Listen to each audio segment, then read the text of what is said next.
ঈশ্বরের আশীর্বাদ সেটা কি? মানুষের সবথেকে বড় শক্তি হলো একটাই, আর তা সকলের মধ্যে আছে, আর তা হলো তার নিজের অস্তিত্ব, যা অন্য কারোর মধ্যে নেই। সংসারে অনেক লোক রয়েছেন, কিন্তু কেউ আপনার মতো নন। এটা হলো আপনার শক্তি, এ হলো আপনার নিজস্ব শক্তি। দুর্ভাগ্যবশত বেশিরভাগ মানুষ এটা বুঝতে পারেন না, নিজের শক্তিকে চিনতে পারেন না।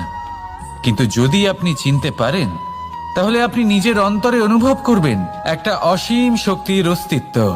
যে সাফল্যের পথে আপনি চলছেন, আপনি দেখবেন যে এই সাফল্যের দ্বার নিজে থেকেই খুলে গেছে।